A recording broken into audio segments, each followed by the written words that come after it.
Bonjour et bienvenue dans ce nouvel épisode du podcast Cœur de Mission. Aujourd'hui, on part pour le Timor oriental. Vous savez où c'est ? Le Timor oriental, c'est une petite moitié d'île en plein océan Pacifique au nord de l'Australie. Sur place, Damien a vécu une mission qui l'a beaucoup marqué, au cœur d'un quartier très vivant et d'une école pleine de défis. N'est-ce pas, Damien ? Bonjour, je suis Damien François, j'ai 27 ans, je suis actuellement étudiant en ressources humaines et j'ai été envoyé en mission par Fidesco au Timor oriental en 2017 pour une mission d'1 an. Quand j'ai appris ma mission, c'était assez amusant, c'était quelques heures avant un examen sur le parking de l'université, j'étais dans ma voiture et je reçois un appel de mon coordinateur, enfin du coordinateur pays, qui m'annonce le pays où je vais partir et j'apprends que c'est le Timor oriental. Le Timor oriental n'était pas du tout dans ce à quoi je m'attendais. Professeur d'informatique non plus, mais peut-être un peu plus. Donc c'était une vraie surprise. Heureusement, mon examen s'est bien passé, mais j'étais quand même un peu chamboulé. Je suis rentré le soir même, je me suis demandé pourquoi le Timor oriental. J'ai fait quelques recherches. Vraiment, j'ai eu des questions. Je me suis demandé si c'était une bonne idée de partir. Mais en même temps, je me suis rappelé aussi toute la formation que j'ai reçue avec Fidesco. Je me suis rappelé que l'admission ne m'appartient pas non plus, que si je pars, c'est pour me mettre au service. Et après quelques échanges, en ayant pris le temps d'intégrer cette nouvelle, j'ai évidemment accepté de partir en mission et de découvrir ce nouveau pays. Mais c'était une grosse surprise.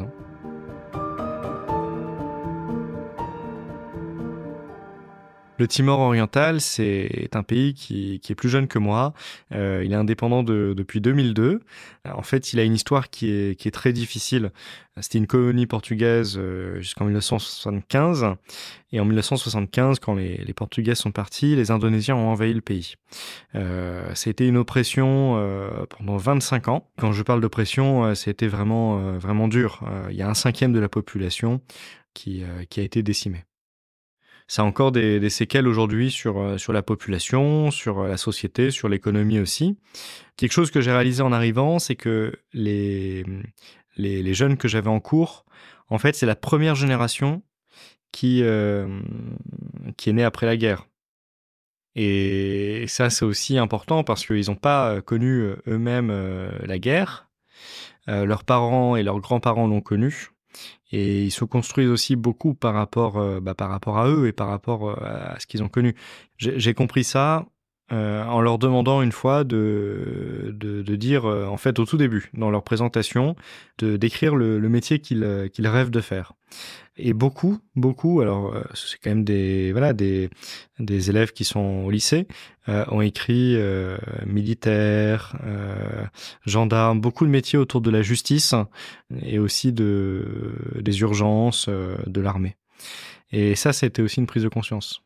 Et le Timor oriental, aujourd'hui, c'est un pays qui est pauvre. On dit que c'est le pays le plus pauvre d'Asie parce qu'il a connu un développement très lent et qu'après le départ des Indonésiens, il a fallu tout reconstruire parce qu'ils avaient vraiment tout détruit en partant. Après la guerre, il y a eu aussi un boom des naissances, ce qui fait qu'aujourd'hui, c'est un pays très jeune. Plus de 50% de la population a moins de 25 ans. Donc il y a de vrais enjeux, en particulier sur l'éducation, mais aussi sur le travail, puisqu'il y a un taux de chômage qui est très élevé. Donc c'était aussi des problématiques que j'ai découvert en mission. À la fois comment accompagner toute cette jeunesse et aussi de comment développer ce pays. Donc nous sommes partis en mission avec Mathieu, mon binôme.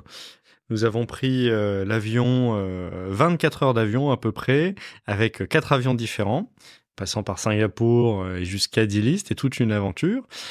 Et à l'arrivée, donc, nous avons découvert ce beau pays qui est très chaud, les personnes aussi qui nous ont accueillis. On a été très bien accueillis par les volontaires sur place, Audouin et Béatrice, ainsi que Terezy et Václav, qui nous ont fait découvrir pendant quelques jours à notre arrivée l'environnement, la ville, ils nous ont mis un peu au parfum des activités du Timor.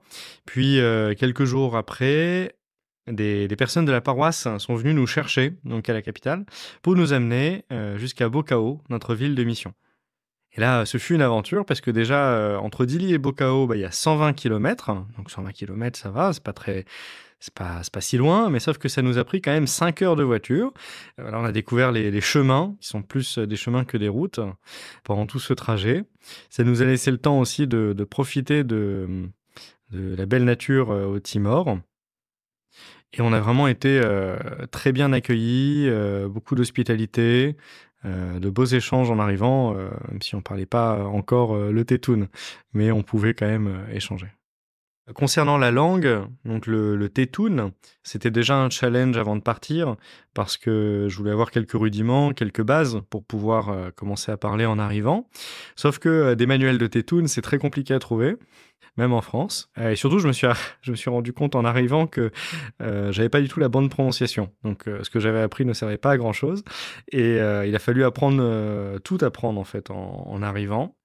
C'était une belle découverte pour moi parce que c'est une langue qui s'apprend assez facilement. Les conjugaisons sont assez simples, la grammaire est très simple et surtout c'était très beau de pouvoir apprendre à parler au fur et à mesure un peu comme un enfant quoi qui apprend à parler avec les personnes que je rencontrais là-bas. Donc ça c'était une belle découverte aussi sur mes capacités à apprendre une langue dont j'avais quelques doutes auparavant. Oui, puis j'ai appris aussi en écoutant parler les Timorais, par exemple, une expression qu'ils aiment beaucoup répéter, c'est nenek nenek, ce qui signifie plus lentement, on prend son temps. Le temps est très différent au Timor, pas seulement la météo, mais aussi le temps. C'était compliqué de prévoir, par exemple, de planifier. Lorsqu'on donnait un rendez-vous, c'était souvent que on se retrouvait seul parce que soit il y avait beaucoup de retard, soit le rendez-vous avait été oublié. C'est une autre organisation en fait. On aime prendre son temps au Timor. Et ce qui permet aussi de profiter des relations, de la communauté, des échanges. On prend vraiment le temps de rencontrer l'autre, de partager, voilà. Ça avait un impact sur l'organisation, notamment sur la mission. Les horaires, par exemple, à l'école, qui étaient quand même évidemment respectés pour la classe, mais parfois dans l'organisation, il y avait quelques difficultés et des incompréhensions, surtout de ma part. Je ne comprenais pas qu'on prenne autant de temps à faire certaines choses ou qu'on avait aussi autant de mal à se retrouver à un moment précis pour parler, pour échanger, pour discuter. À mon arrivée sur place à Bokao, c'était aussi une surprise, qu'on a été très bien accueillis, avec un super dîner notamment, même si on était arrivé à minuit, ils nous attendaient tous, c'était très, très sympa. Et puis vient le moment de rejoindre notre logement. On nous avait parlé effectivement d'un logement indépendant dans lequel on allait vivre. Et en fait, on nous explique que le logement ne sera pas prêt, qu'il va falloir attendre un petit peu, 1 ou 2 jours avant que le logement soit prêt. Et on nous a emmenés du coup dans un couvent qui est juste à côté du presbytère. Et on y est resté, alors plus qu'1 ou 2 jours, on y est resté 1 semaine, voire 2. Là aussi, le temps était assez différent. J'étais assez impatient au début de découvrir le logement dans lequel je serais parce que j'avais l'impression que c'était pas encore totalement prêt en fait à notre arrivée. Ça a mis 2 semaines avant d'arriver dans le logement définitif.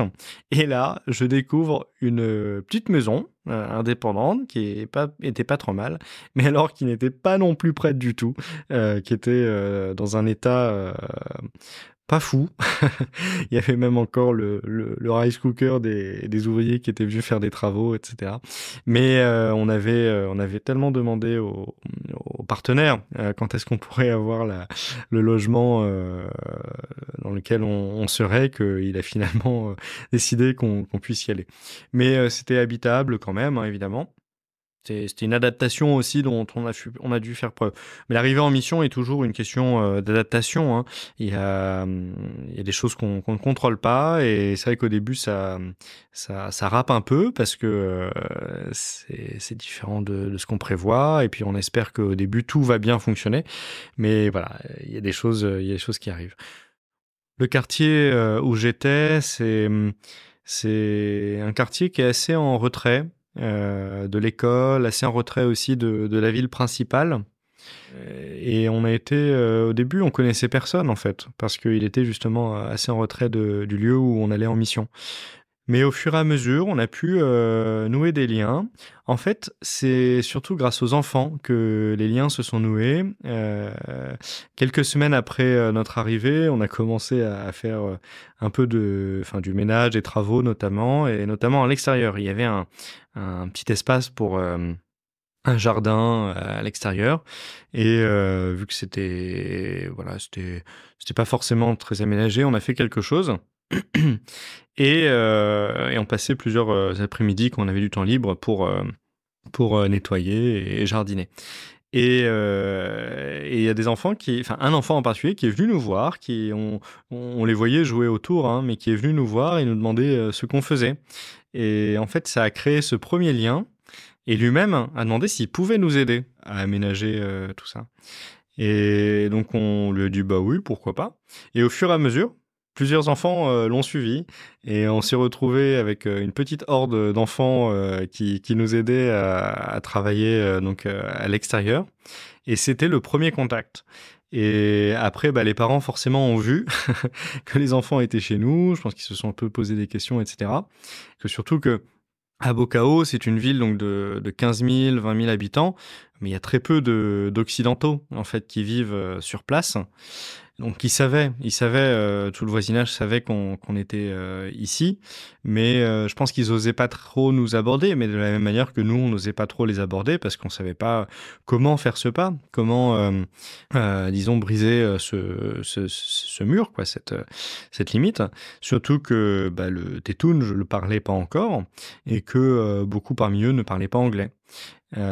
Et du coup, le premier lien a pu se faire comme ça. Et donc, ils sont venus nous voir, soit pour récupérer leurs enfants qui avaient bien du mal à repartir chez eux parfois. Et c'est comme ça qu'on a vraiment sympathisé. Et notre intégration dans le quartier a été super. Et un événement qui a été l'apothéose, à mes yeux, hein, de notre intégration dans le quartier, c'était au mois de mai 2018, où c'est un mois qui est consacré à la Vierge Marie. Et dans les maisons de la paroisse, mais un peu partout au Timor, hein, ça se fait, les maisons de la paroisse, une statue de la Vierge Marie circule de maison en maison. Toutes les personnes du voisinage se réunissent dans chaque maison. Il y a un temps de partage, on partage le café, quelques mets, et puis ensuite il y a un temps de prière. Et moi, j'avais entendu ça donc à la messe, que ça allait se passer comme ça. Et je me suis dit, c'est super, je vais aller y participer, etc. Et donc, je participe dans mon quartier. Et puis, quelques jours après que ça ait commencé, des voisins me disent, bon, ça va être votre tour. Et je comprends en fait que je ne m'attendais pas, on ne s'y attendait pas avec Mathieu, que la Vierge Marie, la statue de la Vierge Marie arrive dans la maison où nous sommes. Et ça a été un très beau moment, parce que j'ai compris d'eux-mêmes en fait, qui nous disaient qu'on était pleinement intégrés au quartier, qu'on faisait partie des leurs. Et c'était d'ailleurs un très très beau moment, une très belle soirée. Ils étaient nombreux, je pense qu'ils étaient très nombreux à venir voir la maison des Malays. Les Malays, c'est les étrangers. C'était le nom que parfois ils pouvaient nous appeler, c'est rien de péjoratif. C'est une manière en fait de nous identifier aussi. Et on a partagé le repas, le café aussi. D'ailleurs, c'était très drôle parce que le père de Mathieu était là, que je salue au passage, et il avait préparé une ratatouille. Et c'était très drôle parce que donc c'était la première fois que les Timorais pouvaient manger de la ratatouille. Et il avait dit aux enfants que c'était de la ratatouille. Et pendant toute une semaine, on a entendu les enfants du quartier crier partout ratatouille, ratatouille, ratatouille. C'était très amusant. Et puis une autre histoire aussi, on a fait une erreur diplomatique terrible pendant cette soirée. On a servi le café et un des jeunes qui nous aidait est venu nous voir terrifiés en nous disant mais qu'est-ce que vous avez fait? Vous avez servi du café, il n'y a pas de sucre. Et en fait, les Timorais étaient en train de presque s'étouffer avec le café sans sucre parce que on ne prend pas le café sans sucre au Timor, c'est pas possible.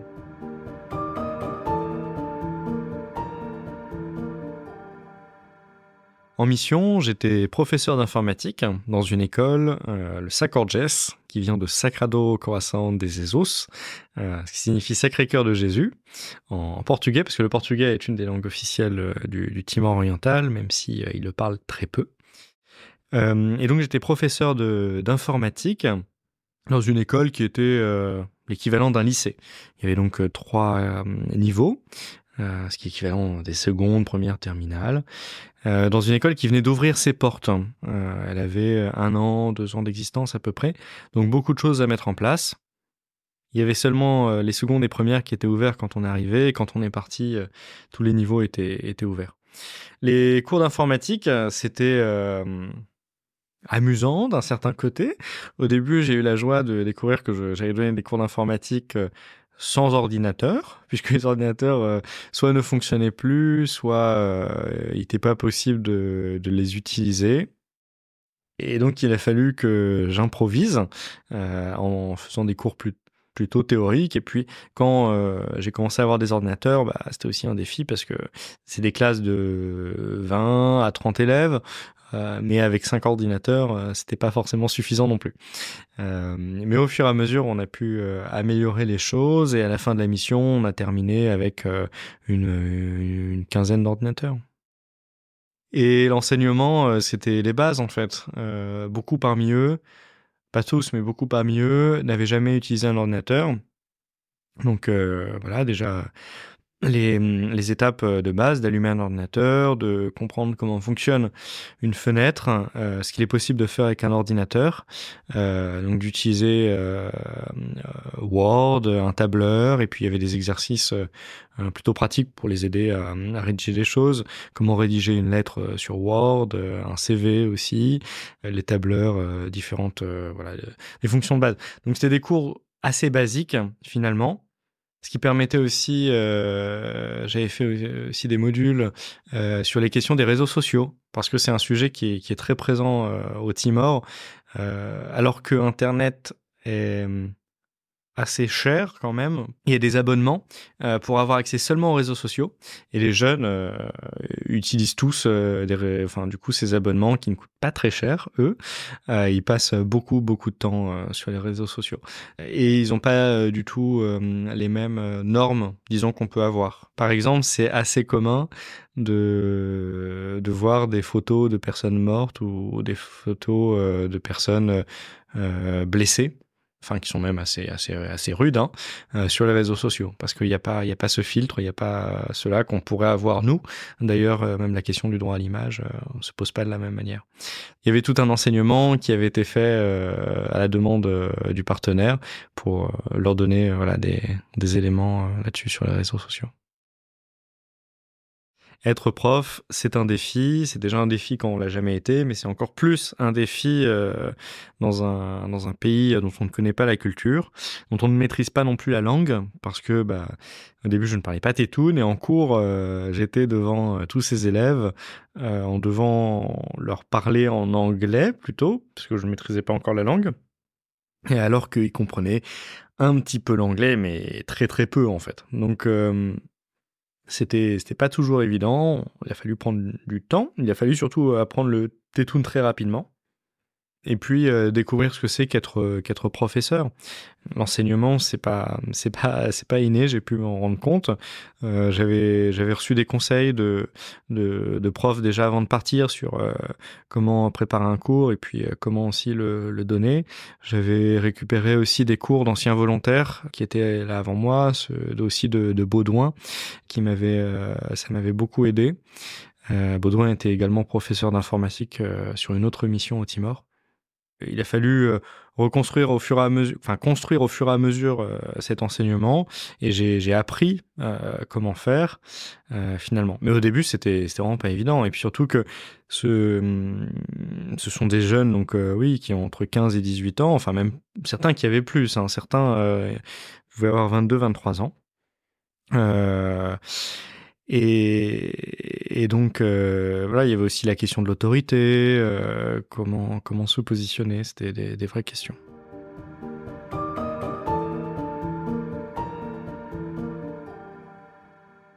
Parmi les classes, il y avait deux différentes filières, un peu comme on a nous les scientifiques et littéraires. Donc il y avait les CT d'un côté qui sont plus scientifiques et les CSAGA de l'autre côté qui sont plus littéraires, sciences humaines, etc. Les CT étaient vraiment les élèves modèles. C'est cliché, hein, mais ça se passait très bien. Ils étaient toujours très intéressés. Il y avait très peu de problèmes avec eux. Ça se passait souvent très bien. Pour les CSAGA, c'était un peu différent. Il y avait plus d'éléments perturbateurs.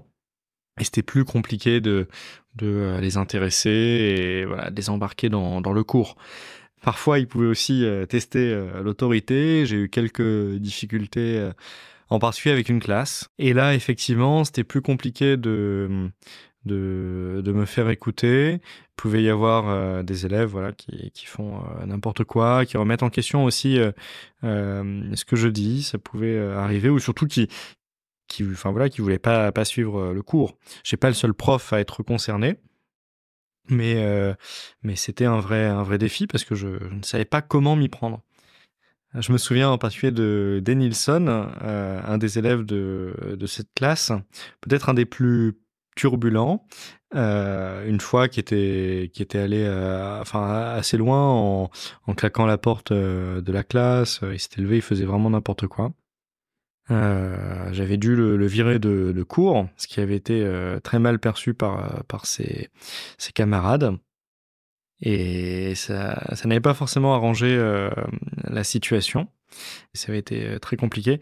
Une fois, il était aussi venu me voir à la fin d'un devoir, et en me rendant le devoir qu'il n'avait pas réussi, il avait eu cette parole qui m'avait beaucoup marqué. Il m'avait dit mais en fait tu ne comprends pas que ça ne sert à rien d'être venu ici, tu auras beau essayer de nous apprendre tout ce que tu veux, on n'arrivera pas on n'arrivera pas à apprendre, parce que tu vois bien, on est dans un pays pauvre, c'est comme ça, c'est notre situation.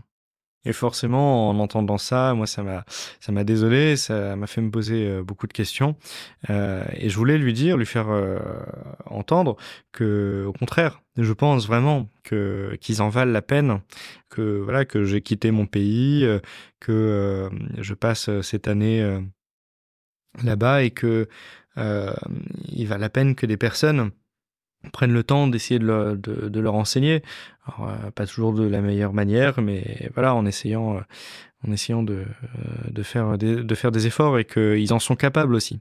Ça, c'était vraiment ce que j'essayais de leur transmettre. Et au fond, ça m'a fait réaliser aussi que c'est beaucoup une question de confiance en soi. Je pense que ça se voyait. C'était d'ailleurs sans doute une différence entre les CSAGA et les CT, qui avaient beaucoup plus confiance en eux, je pense, dans ce qu'ils entreprenaient, que les CSAGA. Et du coup, ils n'avaient pas vraiment cette confiance aussi qu'ils peuvent faire des choses, qu'ils peuvent réussir. Et je pense que ça a impacté beaucoup leur comportement. Après cet épisode où je l'ai viré de classe, c'était très compliqué. Ça a été donc très mal perçu par la classe, par lui surtout, parce que en fait, il perdait la face. Il perdait la face, y compris face à ses camarades, ce qui est très important au Timor. Ça, c'est quelque chose que j'ai appris aussi au fur et à mesure de la mission. Si on interroge un élève et qu'il ne connaît pas la réponse, on ne le force pas à réfléchir, ou on n'essaie pas de le pousser. En fait, ce sera très mal perçu pour lui en particulier, parce que il va être très très mal à l'aise par rapport à ça. Donc ça, on évite beaucoup au Timor. Entre parenthèses, il y a d'autres choses qui sont plus limites, parce que les coups étaient autorisés, mais ça, je vais pas le dire. Et donc, Denilson, quand il a dû quitter la classe, c'était ça, en fait. Il perdait la face. C'était très difficile et j'ai compris que j'avais sans doute fait une erreur en faisant ça. Que c'était pas idéal. Ce qui m'a marqué, c'est que le lendemain, je l'avais vu en arrivant dans la cour de l'école. Il me regardait comme s'il voulait me parler, mais il ne venait pas trop. Je pense qu'il savait pas très bien à quelle réaction s'attendre de ma part, si j'étais en colère ou si, au contraire, j'étais passé à autre chose. Et il m'a demandé pardon pour sa manière, la manière dont il a été en classe la veille. Et ça m'avait marqué qu'il fasse ce pas, qu'il fasse cette démarche aussi. Et à la fin de l'année, ça c'était un cadeau de la mission. L'école avait préparé une fête pour nous remercier avec Mathieu pour cette année passée avec eux. Alors c'était une surprise plus ou moins cachée, mais c'était très beau de voir tous les élèves réunis pour nous remercier. Et en particulier, moi j'ai été marqué par les CSAGA, quelques élèves de CSAGA en fait qui sont venus me voir personnellement, en demandant pardon pour les comportements qu'ils avaient pu avoir parfois pendant l'année, les difficultés, leur manque d'écoute, et ils avaient eu conscience, m'ont-ils dit, qu'ils m'avaient pas donné une mission très facile de cette manière, et que ça les avait marqués aussi, la manière dont j'ai été avec eux, que j'ai pas lâché l'affaire parce que c'était pas possible, c'était pas ce que je voulais leur dire quelque part, et aussi que j'ai pas utilisé la même manière de faire que pouvaient utiliser les profs timorais, c'est-à-dire les coups, parce que ils pouvaient frapper. Qu'au contraire, j'espérais qu'ils puissent améliorer leur comportement. Et d'ailleurs, certains l'ont fait, certains non, mais on n'est pas, les fruits ne nous appartiennent pas. Mais je crois que le témoignage, c'est aussi notre manière d'être avec eux, et que c'est ça qui reste. Ça me fait penser aussi, parce que j'en ai parlé, c'est la confiance qui est importante. Une phrase qui m'a beaucoup marqué pendant toute ma mission, qui m'a soutenu, notamment dans les moments qui étaient plus difficiles, c'était une citation de Sainte Thérèse de l'Enfant Jésus. On m'avait laissé, j'avais pas beaucoup de bouquins sur place en mission, mais on nous avait laissé un petit livre de ses manuscrits. Et c'était une phrase où elle disait « C'est la confiance et rien que la confiance qui conduit à l'amour ». Et c'était une phrase qui m'avait beaucoup marqué, et sans doute, si je dois retenir qu'une chose de la mission, ce serait ça. La confiance, qui est aussi un des fruits de la mission que j'ai reçue. Ça m'a beaucoup apporté dans le fait de faire confiance au projet de Dieu, confiance aussi en moi-même, dans ce que je peux entreprendre. Je pense qu'aussi un autre fruit de la mission, c'est l'abandon. Donc je l'ai dit, au Timor, on n'a pas vraiment de contrôle sur le temps, beaucoup d'événements beaucoup d'aléas qui peuvent arriver. Et ça aussi, j'ai appris à abandonner ce que j'entreprends, ce que je dois faire aux événements, de faire ce que je peux faire, mais aussi d'accepter que je ne peux pas tout contrôler. Et puis, un dernier fruit, c'est, je pense, la grâce, la chance de la rencontre. Là aussi, ça fait partie, je pense, de l'abandon, de laisser l'imprévu permettre la rencontre. Et c'est beau, quand je relis ma mission, de voir que des rencontres, des personnes que j'ai pu voir en mission, c'est souvent des imprévus, en fait, qui ont permis cela. Beaucoup de belles choses qui me sont arrivées en mission sont arrivées en dehors finalement du cadre de l'enseignement à l'école. Et ça, c'est la mission. Je pense que ça dépasse clairement la mission, disons, professionnelle qui est donnée. C'est vraiment dans le témoignage de tous les jours et dans les rencontres avec les personnes qu'on fait là où on habite. Et un message que je souhaite faire passer à toutes les personnes qui se posent la question de partir en mission, c'est d'y aller. Parce que au début, ça peut faire peur, au début, ça peut paraître très impressionnant et on ne sait pas comment commencer cette démarche. Mais en fait, ça vaut vraiment la peine. On s'en rend peut-être compte de tous ces fruits pendant la mission et même sans doute aussi au retour de mission. La mission, c'est une expérience qui dilate le cœur, mais qui dilate aussi les limites du monde, qui nous permet de découvrir une nouvelle culture, de faire de nouvelles rencontres et surtout d'expérimenter le don de soi et de trouver la joie.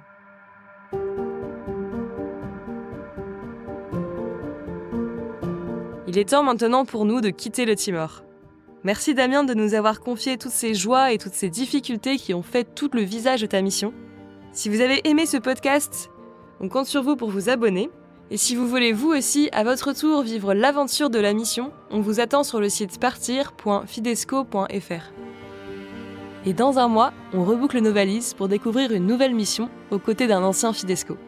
À bientôt!